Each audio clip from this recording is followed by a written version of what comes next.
Hello everyone, म engineer Brij Kishore Prasad Jaiswal स्वागत गर्छु तपाईको हामी सबैको युट्युब च्यानल एन्ट्रान्सपेडियामा। आजको भिडियो लेक्चर भनेको आईओई को फर्म भर्दाखेरि भाउचर नम्बर अथवा date of birth does not match भनेर कसैलाई आइराखेको हुन्छ। तपाईले यदि मोबाइलबाट भर्दै हुनुहुन्छ भने यस्तो खाले इन्टरफेस देखिन सक्छ, अथवा ल्यापटपबाट भर्दाखेरि यसरी भन्छ entrance.iu.edu.np says voucher number and date of birth does not match.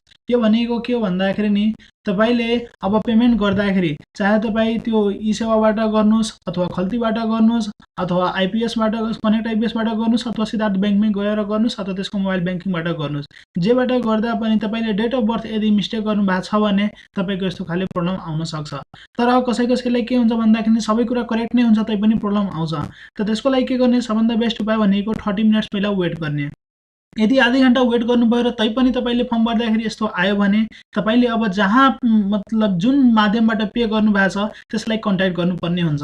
त्यसो भए फर्स्ट नम्बर मानौं कि यदि तपाई सिद्धार्थ बैंकमा गएर पैसा बुझाउनु भयो भने तपाईले के गर्ने त, तपाईले जहाँबाट पैसा बुझाउनु भयो त्यही बैंकमा गएर त्यही बैंकको शाखामा गएर जहाँबाट बुझाउनु भएको छ त्यही गएर यो प्रब्लम चाहिँ भन्ने मलाई यस्तो भइराछ।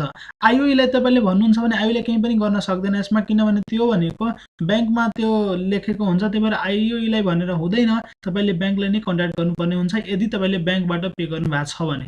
यदि तपाईले सिद्धार्थ बैंकको यदि बैंक स्मार्ट एप जुन हुन्छ मोबाइल बैंकिङ एप युज गरेर गर्नु भएको छ भने तपाईले पनि कुनै पनि सिद्धार्थ बैंकमा गएर कन्ट्याक्ट गर्दा हुन्छ कि मैले चाहिँ यो यसरी पेमेन्ट गर्दाखेरि जुन मेरो चाहिँ अब भाउचर नम्बर छ त्यो म्याच गरिरहेको छैन, डेट अफ बर्थ म्याच गरिरहेको छैन भनिरहेछ। त्यसो भए तपाईले सिद्धार्थ बैंकको जुनसुकै ब्रान्चमा गएर भन्दा हुन्छ। तर यदि तपाई बैंकमै गएर पैसा बुझाउनु भएको छ भने त्यही बैंकमा त्यही ब्रान्चमा गएर भन्नु होला। त्यसपछि मानौं यदि ई सेवामा प्रब्लम आयो, ई सेवाबाट तपाईले गर्नु भयो भने के गर्न सकिन्छ त एउटा अझै कुरो है, कसैले के हुन्छ भन्दाखेरि नि मिस्टेक नै गरेको हुन्छ, डेट अफ बर्थ नै मिस्टेक भइसकेको हुन्छ त उसलाई पनि सच्याइदिन्छ। त्यसको लागि चिन्ता गर्नु पर्दैन, तपाईले कन्ट्याक्ट गर्नुपर्ने हुन्छ। त ई सेवामा कन्ट्याक्ट कहाँ गर्ने त, यो कस्टमर केयर सपोर्ट नम्बर छ तपाईको टोल फ्री नम्बर हो। यसमा चाहिँ तपाईले कल गर्दाखेरि पैसा लाग्दैन।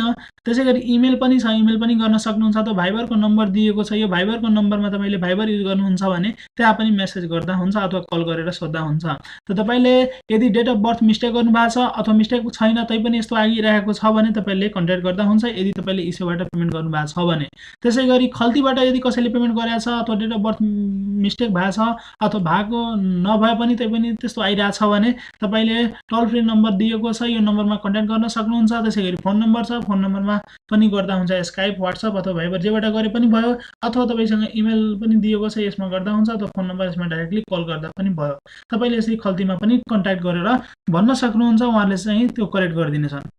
त्यसैगरी कनेक्ट आईपीएस भनेको त्यसबाट यदि तपाईले पे गर्नु भएको छ भने त्यसको लागि पनि इमेल छ अथवा वेबसाइट छ, यो टोल फ्री नम्बर हो अथवा यसमा नम्बरमा पनि कल गर्दा हुन्छ। टाइम भनिएको छ, वर्किङ आवरमा चाहिँ तपाईले कल गर्नु होला। तर ई सेवा खल्तीहरुमा चाहिँ तपाईले जति बेला पनि कल गर्दा हुन्छ है, उहाँहरु चाहिँ तपाईहरुलाई रातिमा चाहिँ थाहा भएन एक्ज्याक्टली हैन कति बजेसम्म, 10 बजेसम्म सायद होला, तपाईले अब कल गर्दा हुन्छ। तपाईले प्रब्लम छ भने तपाईले त्यसमा कल गर्नु होला, यदि लागेन भने भोलितिर बिहानतिर 10 बजेतिर गर्दा हुन्छ।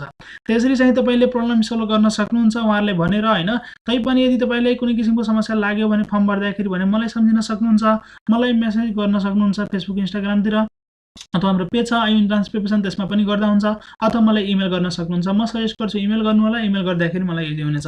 त्यसैगरी यो भिडियो हेर्दैमा सबैले मैले धन्यवाद दिन चाहे र यो भिडियो यदि तपाईलाई राम्रो लाग्यो भने आफ्नो साथीभाइ दिदीबहिनीहरुसँग शेयर गरेर च्यानललाई सब्स्क्राइब गरिदिनु होला। यति गरिदिएकोमा हजुरलाई धेरै धेरै धन्यवाद। नमस्कार, नेपाल, टेक केयर।